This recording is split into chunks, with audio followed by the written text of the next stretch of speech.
Okay, welcome, Tom Scott. Okay, so I don't know quite what to say. I think we should just do a Q&A. What do you think? Do you guys need anything other than that? I mean, how about an update from the time the case was written to current time? Fair enough.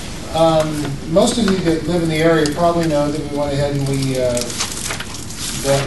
bought the Stony Point Road store, which we opened actually about 3 years ago this week.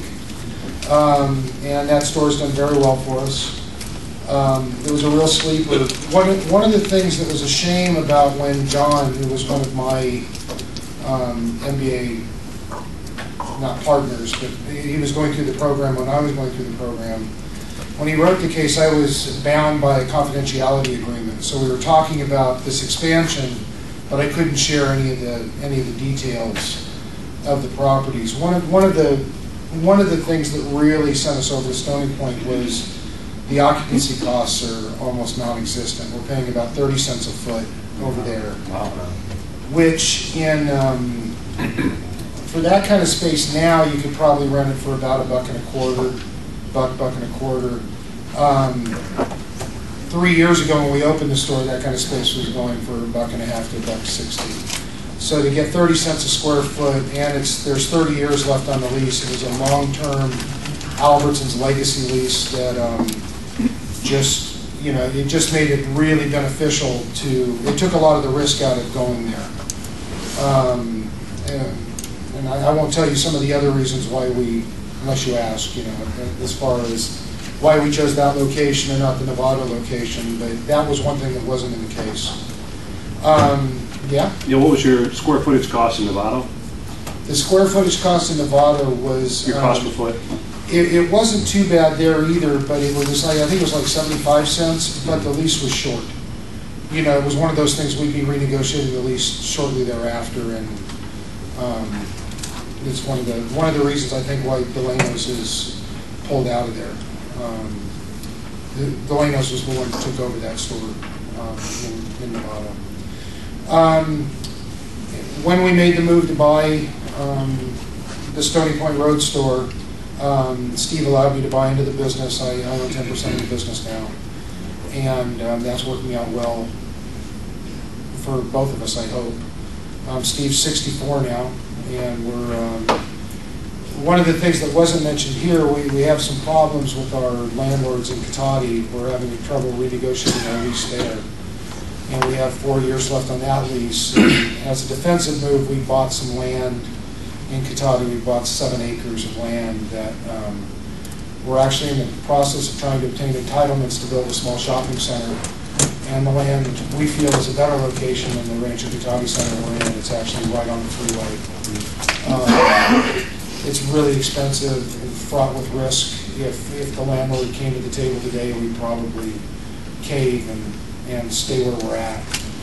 We built our, I'm not sure if John did a good job in explaining it, but our business model has been to take legacy lease stores, second and third generation stores, and recycle them, and take advantage of the lower costs that we could have in those stores. The market, most chain stores want bigger stores than we operate. Whole Foods just opened they leased 50,000, and I think they put 38,000 in play at Coddingtown, and that's bigger than any of our stores. So, yeah. So between Santa Rosa and Cotati, the year-over-year comparison, the trends for Cotati were really, in the case study, in the wrong direction. Santa Rosa was looking good.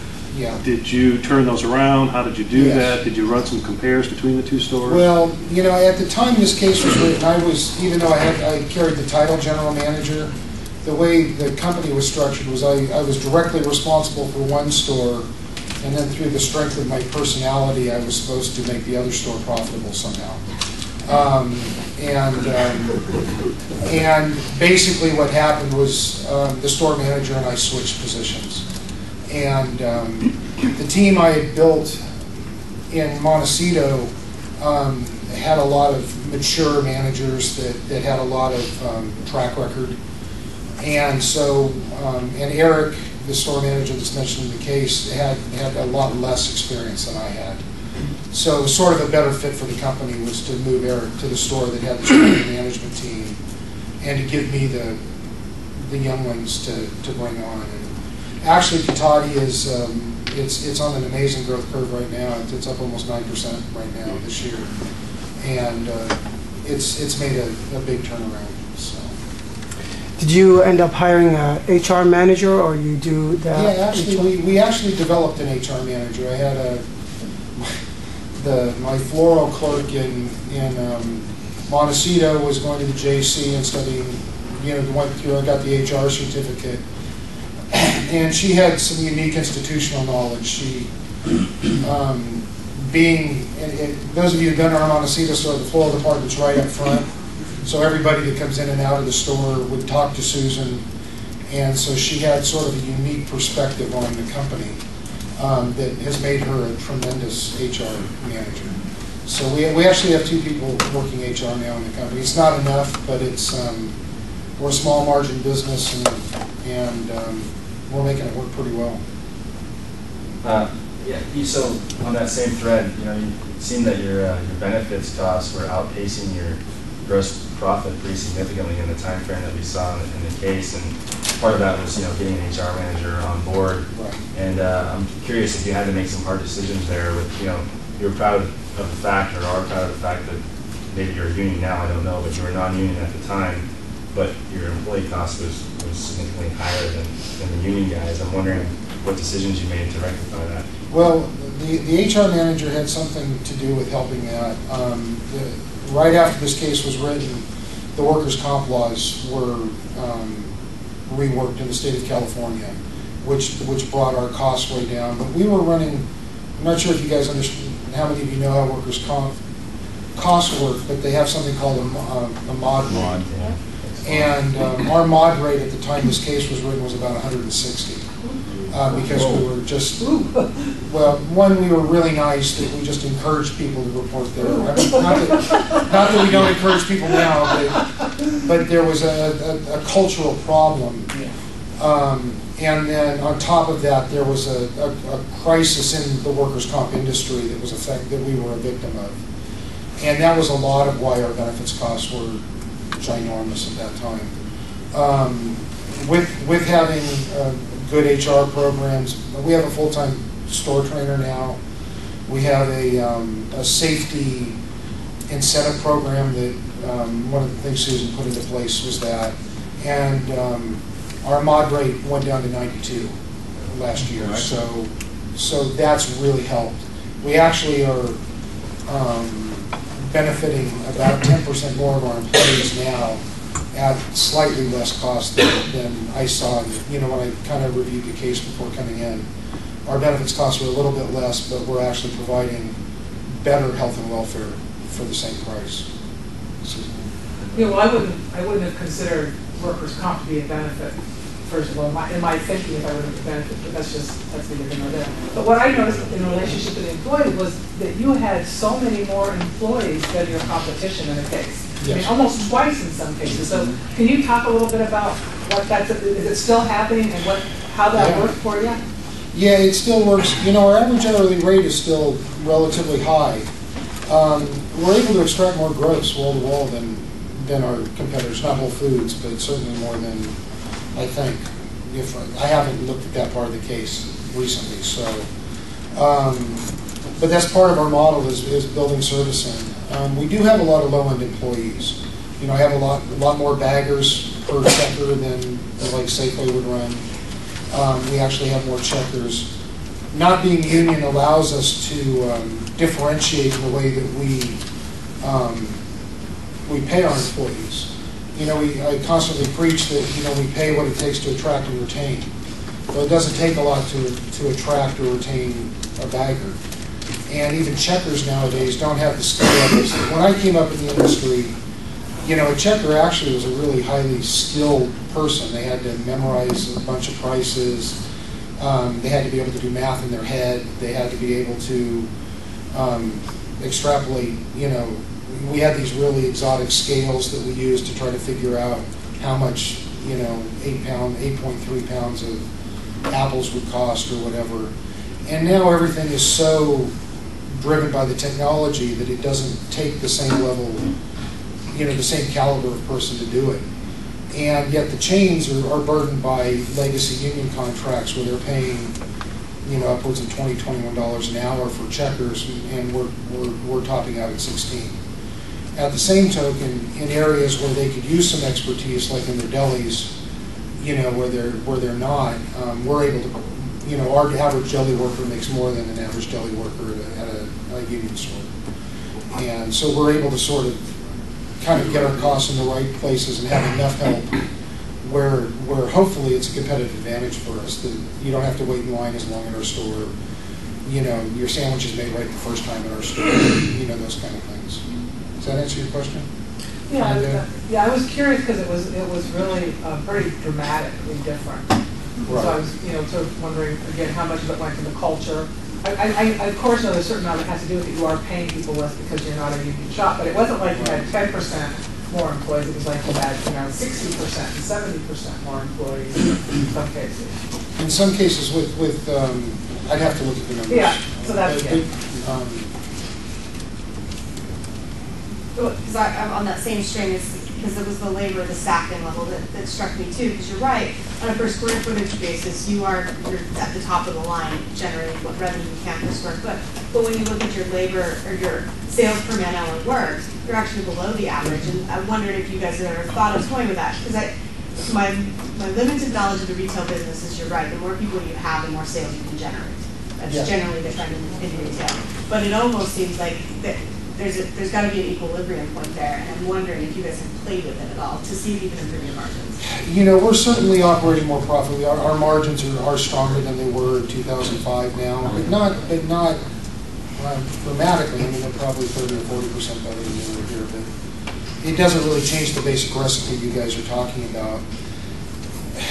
From where I sit, I really have to differentiate. There has to be a reason to come to Oliver's, and part of it is we have a wine clerk that stands there.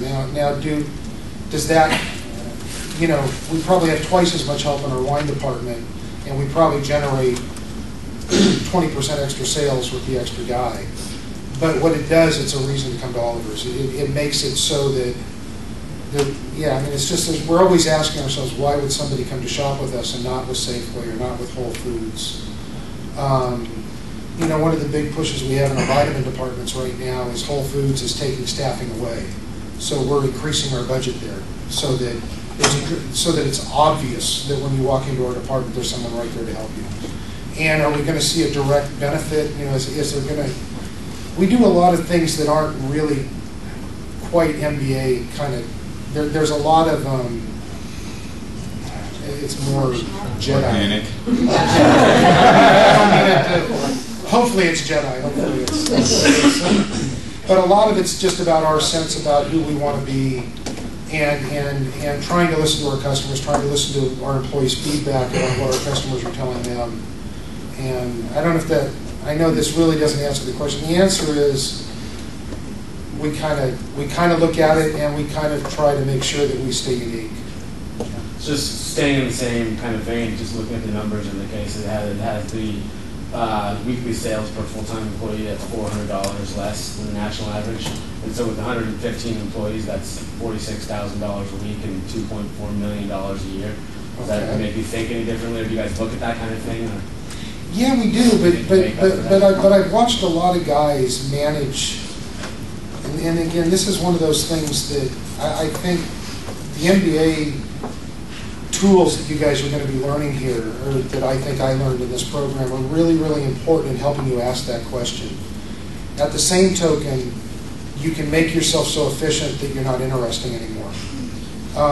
And then there's also sort of a, we're blessed in that it's just Steve and I, and neither one of us live extravagant lifestyles, and we're cool. There's a certain part of that about Oliver's, and I think it's one of the main reasons it works, is we want to make as much money as we can. I mean, I'm not going to say I don't care about that, but I'm much more interested in a long-term, groovy organization than I am about making an extra $5,000 this year or whatever. Does that make sense? you're saying this Whole Foods is talking about becoming a big new store with a bar inside it and everything. How much of a threat is that to your business? It was a huge threat. Thank God it didn't manifest itself as bad as I was staying awake worrying about it. You know, they're the 800-pound gorilla on the block as far as my format goes, because they're good. I mean, they're really good at what they do, and they're you know, they've managed to maintain a certain hipness, even though they're a big Fortune 500 company, or they're not Fortune 500, well, maybe, I don't know. But they're and they direct and one of the things that really threatened me was they lived with us. They had their people in our stores. They picked us as the competitor in the region, which really freaked me out. And on one level, I was very, you know, honored by that. That was kind of groovy. But if they were going to pick on me, I didn't, you know, you just don't want somebody with those kind of resources picking on you. At the end of the day, we were on a tremendous growth curve this year, and we really kind of don't know why. But when they opened, we were up about 12% as an organization this year versus last year. In the month since they've been open, we've been up about 8.5%. So they certainly tagged us. They certainly got a good, and that's not a small chunk of change. We're looking at breaking $70 million this year. So it's a lot of money, but it's not something that threatens my organization, which is ultimately what I care about. That we kind of did okay against them. Are you doing anything different to combat that sort of? You know, we amped up what we were already doing. We got a little more aggressive on our pricing, not a lot, but we sharpened our pencil. We started buying truckloads, and I rented an off-site warehouse so I could get into a truckload game, so I could have some really great pricing on, you know, 20 or 30 key lines. I don't know how many of you shop with us, but I put local everywhere. And you know, because Whole Foods has this sort of faux local thing they do. It is local. You know, they really do support local guys. But ultimately, they're not local. Ultimately, when you're spending money with them, that money gets distributed through mutual funds throughout the world, and it really doesn't stay here. I mean, more of it stays here than if you're buying from Safeway, for sure, but it's not. But they sell it like no one sells it. So I wanted to trump them. So at Earth Day, we went out with the big local promotion, put more marketing dollars into it than we ever have, and I think it's part of why we were growing. I think it resonated really well. We had the campaign was basically, when you support us, we support them, and we put pictures of the local suppliers, not just our you know, the people that produce products we sell, but also the printers and the plumbers and the accountants and the guys that we use, the B2B stuff. And I think it resonated with people. And what was really, it was both fun and scary, was Whole Foods put up posters almost identical to the things I did at their new store. They were full color, and they were really expensive materials, so I used really cheap paper and stuff, and they used really expensive paper. But it was, you know, I don't know if that helped, if that answers the question. We also told our staffs when they opened not to reduce staffing levels. So for this first month, we've sort of bitten it on the labor side, just to make sure that if there was anybody that came back after being there, that there was help for them right away, that we didn't overestimate and find ourselves shorthanded in the stores. So that was another thing we did. So where we left the case, there was a major succession plan, you know, concern going on. What, with the expansion of the store, have you had a partnership, you know, in the business now? Or? Yeah, actually, well, we're an S corp, so I own stock in the company, and Steve and I have a buy-sell. The buy-sell, the main thrust of it isn't so much to protect the corporation; it's to protect my investment, because I have ultimately, having 10% of a company like this, I have virtually no control. Steve is a crazy old hippie.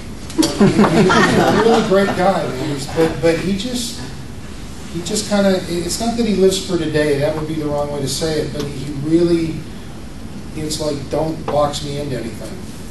And this whole succession planning thing is starting to be a real, I mean, it was already an issue when John wrote this case 5 years ago, but it's turning into a much bigger issue. I mean, when we're talking about, we're in the midst of a $20 million real estate development, and we're not developers. I mean, we're sort of learning that game as we go. If anything happens, he's 64 years old. If anything happens to him, we're going to have problems. We put some cash aside that hopefully would pay the first wave of taxes. And his daughter, he's got one heir. And hopefully she'll work with us is kind of the plan right now. But I'm pushing Steve to get that dialed in. We need something, and I think, I've been pushing him to even look at an ESOP, at least partially, maybe a 49% ESOP or something like that, that would honor, we've got so many employees who've been with us, 15, 20 years, and still give him some control over the company. So I'm pushing him, but he's real reluctant, How much is he still involved in the business? Is he still working those crazy hours? He doesn't work those crazy hours, no. You do. Yeah, he, even when this case was written, he wasn't working those crazy hours. That was the first 4 or 5 years of the business he was doing that. Okay. When he hired me, that became my job. But he comes in 4 days a week for about 3 hours. And it's right in the middle of my day, and it's a little bit distracting for me because, he just kind of wants to hang out. He doesn't have any direct responsibility. But he's a really intuitive, really savvy guy, and his instincts are almost impeccable. He'll say we should do something, and I'll think, no, man, that's not going to be okay. And whatever it is, I've been able to make it work. I'm not sure it's always that he's so spot on, but he's never 5 miles off the mark. And so he comes in and he attends. We have a manager staff meeting in each store each week, and then we have a meeting where the 3 store managers meet with me every week, and he attends those meetings, and then he shops in the stores, and he has, he's still all over it. He doesn't have any day-to-day duties, though. I don't know how to, if that is. Yeah, that's exactly what I wanted to Okay. So back to prices. The case stated that your store was perceived locally by being more expensive to customers at that time, and yet your mission was to deliver value, quality for value. Right. So I wonder, did you keep going with the higher prices, or did you actually had a marketing strategy to convince people? Well, value is I love talking about this. In fact, I always talk about this at the orientations for our new employees. But value is especially in a market, it's a crazy thing. That we sell commodities. I sell Clorox bleach. I sell C&H sugar. The price on those things is established by my competitors. I'm not a big enough player. I either match them or I don't, or that's, and as the case is, we still try to price 5% below Safeway on the front line. Now, we don't match their ad prices. There's a whole thing about how many loss leaders they run versus how many we run. But every quarter, we buy their file. They have services, actually, where you can buy Safeway's file in a format that I can match right up to my file. And my grocery buyer is supposed to price us about 5% below, finding the right price points. With Whole Foods, they are, and I said, they got really mad at me, and I got a bunch of nasty calls, but I still stand by it. When it comes to pricing and itemization, they're the Walmart of the natural food business. I got quoted in the Press Democrat when they were opening as saying that. And I got some nasty calls. I want to be clear about that. I'm not saying that with regards to their employment practices or some of their other practices, because I think they do a lot of things really well. But as far as pricing goes, we buy from the same supplier that they use. And I don't know why, but it seems like 4 or 5 times a year they leave one of their invoices on our pallets. So I know right where their pricing is. And they're buying merchandise about 9% below what we are. Now, when you talk about a 2% margin business or a 3% margin business, a 9% pricing advantage is So real quick, guys, I'll go back to you. The 9%, so we take a smaller margin on our natural foods than we do on our groceries now to be competitive, and we just try to meet their prices. To get to the value thing, I'll try to wrap this up. When it comes to perishables, value is a whole different commodity. What I always ask my new employees, if you guys ever bitten into a bad apple, what do you do with it? Yeah, so how much was it worth? Yeah, so if you bought it on sale at Safeway for $0.25, you got ripped off, right? Because it was worth nothing. So when it comes to the perishables, we sell the highest quality perishables we can find. All of the meats in our meat departments are natural. No hormones, no antibiotics. We buy locally whenever we can.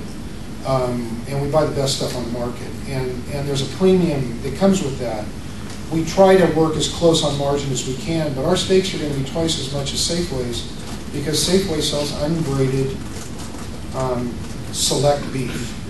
It's not even, it's not graded, so it's not select, but it's the lowest quality beef there is. They call it Rancher's Reserve, they call it Guaranteed Juicy. None of that is real. I mean, that's just, it is, it's crap. And actually, Whole Foods doesn't sell graded beef, believe it or not. It's inspected by the USDA, but it's not graded. And we sell the top 2/3 of choice, USDA. It's expensive to buy, but you can taste it in the product, and I have to charge more for that product. Now, is there value in it? Sure there is. Is it value that everybody can afford? Maybe not. But we're always looking at value. I've got 4 full-time buyers in an organization that has 3 stores, and their whole job is just to drive the cost of goods down. We're buying truckloads. So, that value proposition is still a driver for us. It's still a hard sell. Nobody believes Oliver's is cheap. And we're not really cheap, but I think that we don't rip people off either. I think somehow we make that case. Fair enough? Yeah, that's good. So I just want to follow Tom on the Walmart concept, and have you explored how they were able to drive that advantage? I absolutely know. Well, it's volume, and so we've been with this company. It's called United Natural Foods. It used to be Mountain People's Warehouse in the old days, which I liked it when they were Mountain People's Warehouse. They signed a national supply agreement with them, and I call my UNFI reps, and I'm all over them. It's like, how can you give these guys this kind of a pricing advantage? And they basically just say, we don't want any of our competitors to have it, so we're selling to them at cost, just to drive the volume for the rest of you guys. But the reality is we're covering. In some ways, I'm paying for Whole Foods distribution. And it pisses me off. It really does. But I'm a 3-store chain. This is about market power, and there was a point in time when there was a Katati co-op, and there's not now, and because I had more market power than they have. It's just it's just one of the realities that I have to deal with. It's one of the challenges. But it's we're doing the best we can. We're doing fine. So yeah. It's okay. I'm sorry. I'll get to you. So yeah, following up, you've got pricing strategy, you've got your product strategy, you're in the demographic area that you want to be in. How did you guys weather the whole economic downturn? The nice part about being in the grocery business is countercyclical. We did really well. The fact that all the restaurants are crying, basically people that aren't going out to eat are shopping with us. Like I said, we were, last year was a record year. This year, prior to Whole Foods opening, we're up almost 12%, a little over 12%. And even year to date, we're probably going to finish in double digits. And you didn't have to adjust anything as far as that? We sharpened our pencil, but we always do. It's, and the other thing about an economic downturn is our suppliers are hurting. So we're able to, if all of a sudden I'm going, I bought a pallet of that last year, but how much could you sell me a truckload for this year?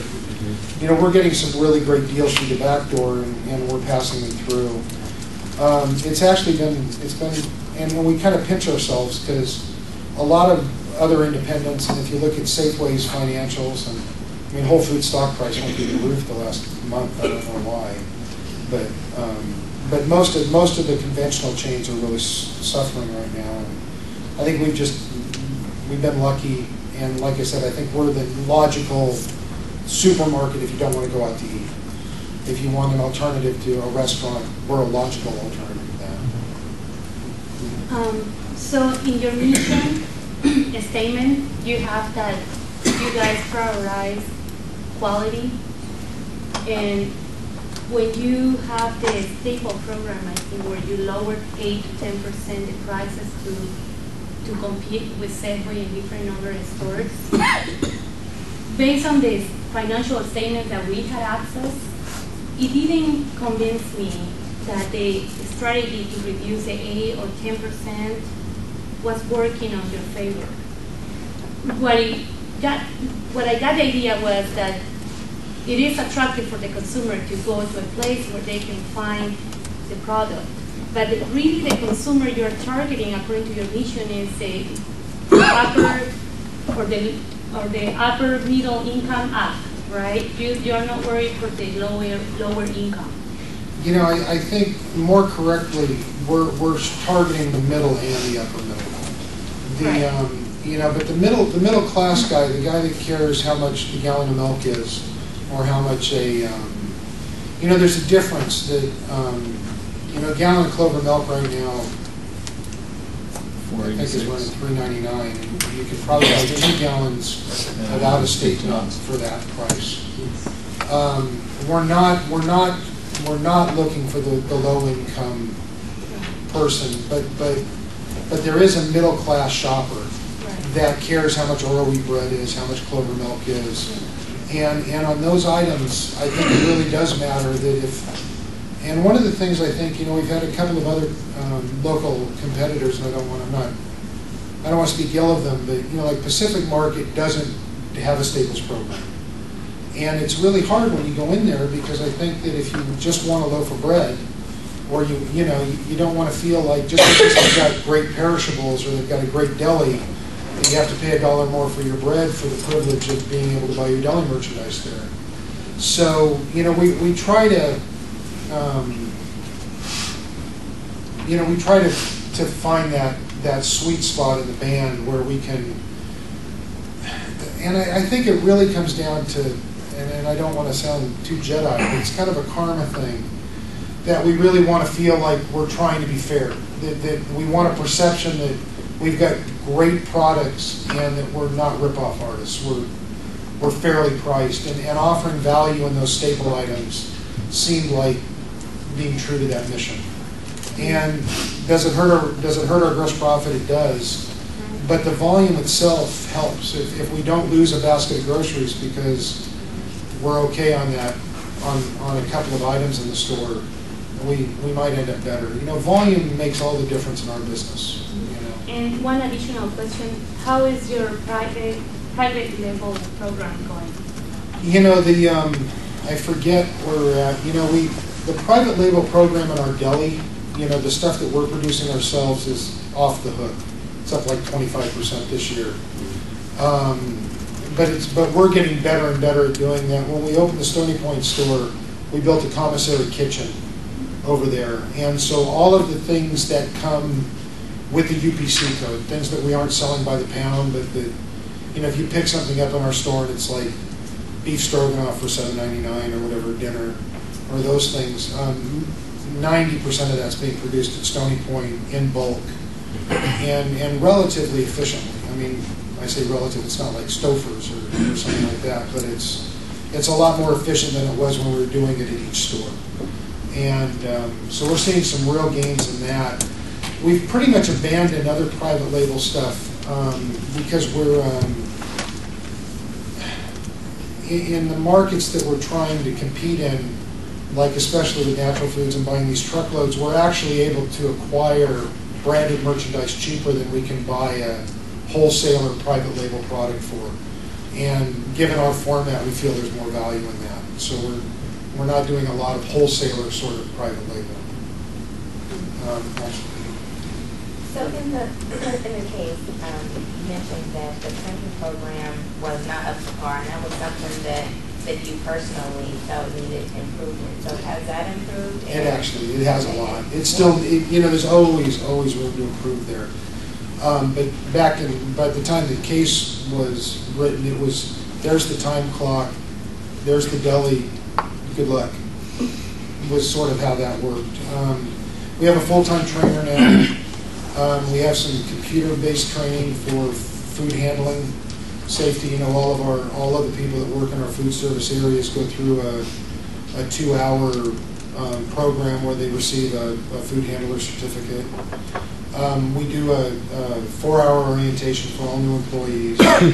And then we have ongoing training now that meets all the OSHA requirements at least, and some other things every year, so that but again, you know, do I feel it's enough? No, but it's miles and miles ahead of where we were. So another question, prior to the case, I mean, had you all been inspected by OSHA? I mean, had there been any regulators to come in to see what was going on? So that's not really. I mean, we had one accident that brought OSHA into one of our stores once, but it wasn't a big deal. You know, the health departments inspect us as far as outside agencies. Okay. They're pretty diligent. They didn't ask you about any training records or anything like that, like prior to? No, but we knew we should do that, and now, like I say, we're up to speed now on that. You know, there's this really kind of weird place here. We're sort of there. We're big enough. We're starting to hit the radar for a lot of those kind of things, and so. Beyond the real estate situation here in Cotton, are you looking to grow, open new stores elsewhere? What's the growth plan for the organization? Well, we're value shoppers, and some of it is we really kind of have to figure out what Steve's going to do. There's going to be some opportunities on the horizon that I can see. If the right opportunity presented itself, I think we'd jump on it. I certainly have a core of bench players that I think I could staff a store with. You know, I have a bunch of assistant managers that I think I could glean between the 3 stores. I think I could build a management team that would be strong enough to run another store. But I think if you notice that, you know, I mean, Steve bought the Cotati store out of bankruptcy when nobody wanted it. The Montecito store was almost given to us by the landlords. And then this Kroger store was, you know, virtually no occupancy costs, you know, so I mean, if we got a deal, I think we'd jump on it. I think I could do it, but I think it'd take that. So on the perishables, you know, what is your strategy on dealing with waste? How do you minimize waste? Well, we try to watch it, but, you know, basically the rule is if you wouldn't buy it, it's garbage in our store. You know, that's one thing that it's really important that I think that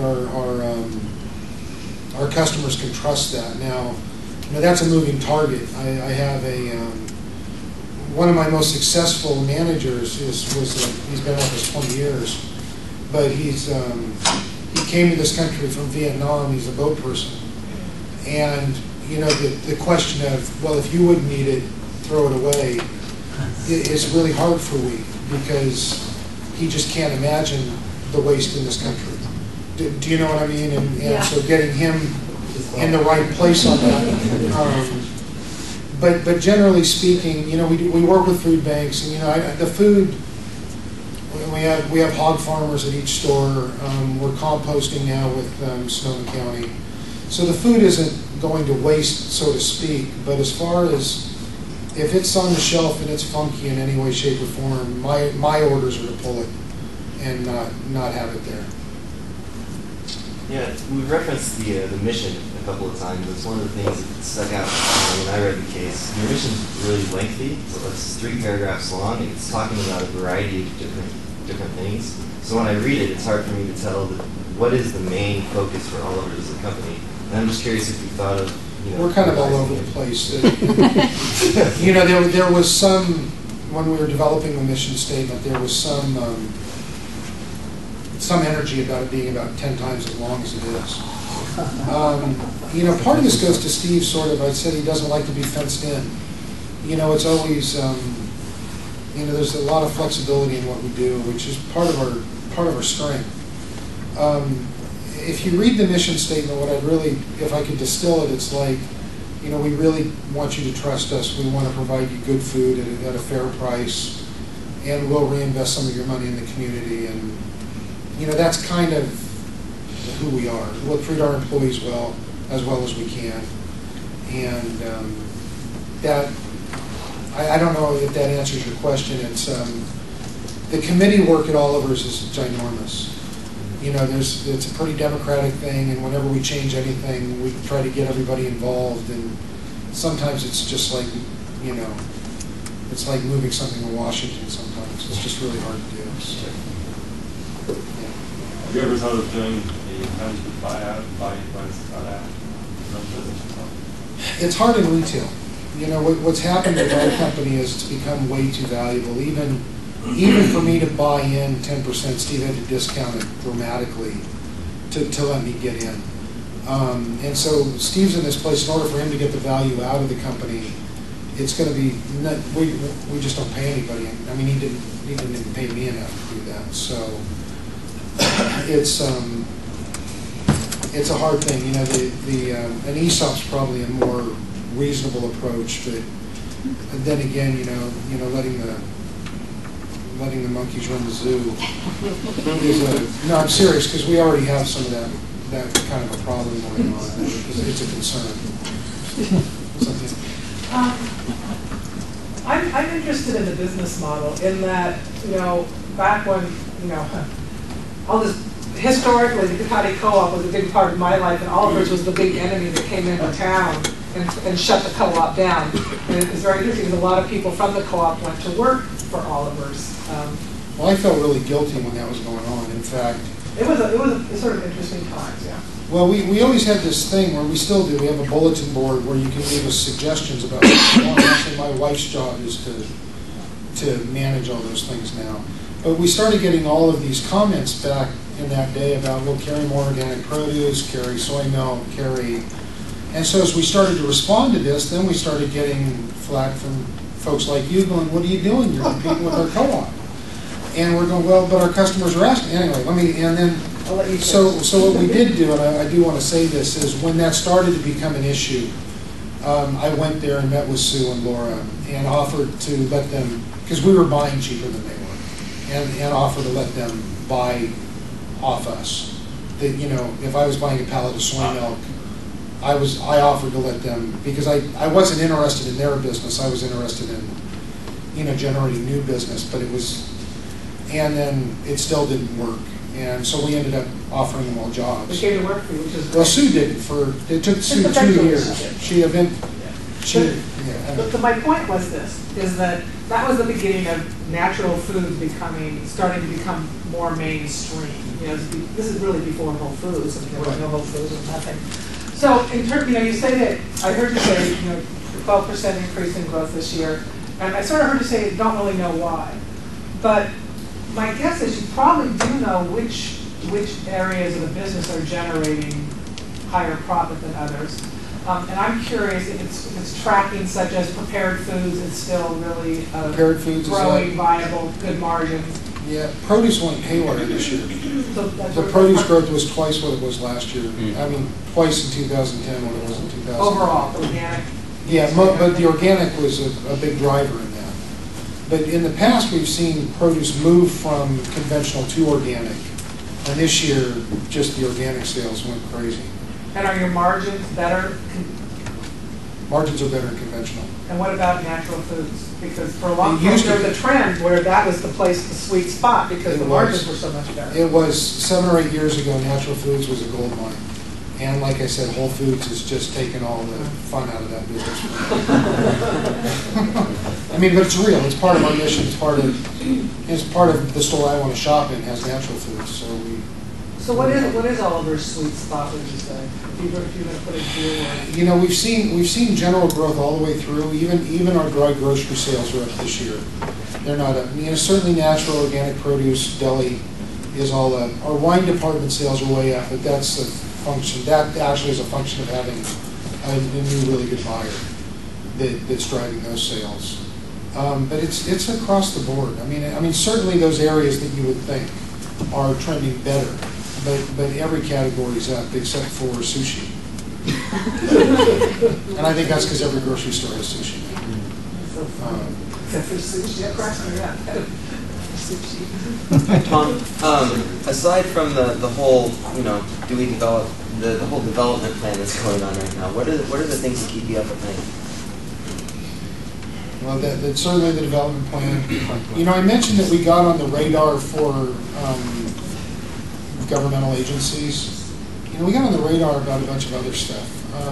We've been sued by our employees. I've got like 3 lawsuits in play. And I think we've gotten to a place where lawyers think, oh, they're just big enough to have some money, but they're just small enough not to have a legal team. And that keeps me up at night quite a bit, actually. And you know, Whole Foods, this was a real drag this year. I mean, those guys have all kinds of resources, all kinds of talent. You know, they do things, and I go in there and I just love it and I hate it all at the same time. You know what I mean? And then, you know, the succession planning is really starting to be a big issue for me personally. I mean, Steve, he seems to be able to sleep fine with that. Yeah. So in that regard, what has been your motivation to be with Oliver's for so long? You know, Steve is a really good guy, and an honorable guy for the most part. He's not perfect, but he's so much better than, you know, when I worked at the chain stores, there was no honor and no anything that I wanted to believe in. And there's a lot of that working for Steve. And I was a single father when I went to work for Steve. I had custody of a 2, 4, and 6-year-old, and I needed a job where I could go to my boss and have him give a damn, and he did. And my kids they're all raised. My baby's a senior at UC Santa Cruz right now, and it's kind of become a part of me. It's an interesting thing. We've got a lot of legacy employees, a lot of old employees that have been with us a long time. And we have, at every orientation, there's usually one guy coming back that thought they'd be better elsewhere. You know, that they started their career with us and went somewhere else, and they came back. Because, you know, there's a lot of input. We allow our employees, if something's really wrong in a department, we let them fix it. We don't like keep hammering home the same stupid line over and over. At least obviously if you talk to my employees, you might get a different. But I'd like to believe that's how we are. And Steve's always allowed me to fix my own problems. That if I had a problem and it wasn't working for me, and I could figure out how to make it work, then I could change it. And that's been the main reason why I've stayed.